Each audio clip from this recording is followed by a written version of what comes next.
The genocide against the Tutsi took place about 32 years ago. And today, about 60% over 60% of the population is under 30 years of age. And so Agahozo Shalom was built as a response to the genocide and inspired from a youth village in Israel called Yeminord. And it's a model that really takes the community to do the parenting. And I think this is what we have done since its beginning. And it was inspired by an incredible woman called Anne Heyman, and who tragically passed about 12 years ago.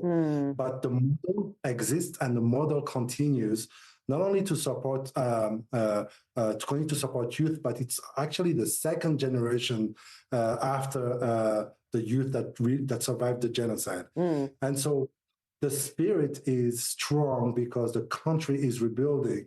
And we're just trying to make sure that we help to transform the lives of some of Rwanda's most vulnerable people into active and agents of change into our country. And that's something we're very proud of. Well, so Anne Heyman, was quite a special lady. I know that when she saw what was happening, she just felt so strongly, for the over 1 million orphans that were left behind. So how is the model similar to what was done in Israel when they had youth villages following the Holocaust for the orphans returning from Poland and Germany and whatnot? Well, we actually, we looked at the infrastructure and we recreated homes. We recreated the next best possible homes that a young person should have had the parents been alive. In the village, we have surrogate mothers, we have surrogate big brothers and sisters, and those are all the people that are part of this community, and it's a community of meaning. And so we also follow some of the key pillars of the Yemenite Youth Village philosophy that are really grounded on the ethics of Tikkun Halev, that is really mending the heart.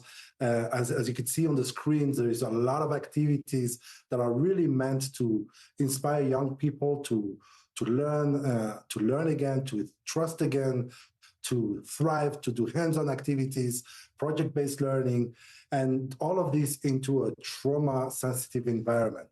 And so really, it's a holistic model that has proven that if you give a young person the opportunity to transform their lives, they'll take it the extra mile. And a lot of our graduates today, we've been in operation we're now into our 18th year, and we have young adults in the community who are raising families, and that's, we're taking young people from brokenness to whole, to being wholesome.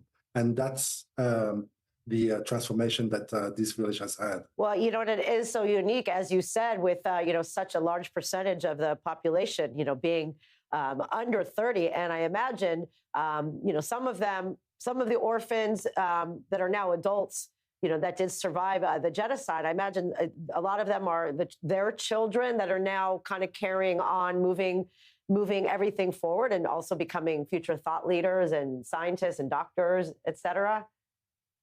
They really are. And as the dream of Anne, I think I remember one of the interviews she gave where she said there will be scientists, there will be all of this. And today we have young people who are working in government, in the Prime Minister's office, in business, to have medical doctors. We have everything, business people. And more than 20% of our staff are actually comprised of our graduates who want to come back and give back to the community. As part of our model is really also Tikkun Olam, repairing the world. And this is what they do, not only in Rwanda, but actually in even outside of Rwanda. I also would like to say that over the past few years, we have also started welcoming refugees from Burundi, from the Democratic Republic of Congo, all of them whose countries are a little bit in some difficulty, and they come here in the village with the hope that they will at some point go back and contribute to rebuilding their countries. Wow.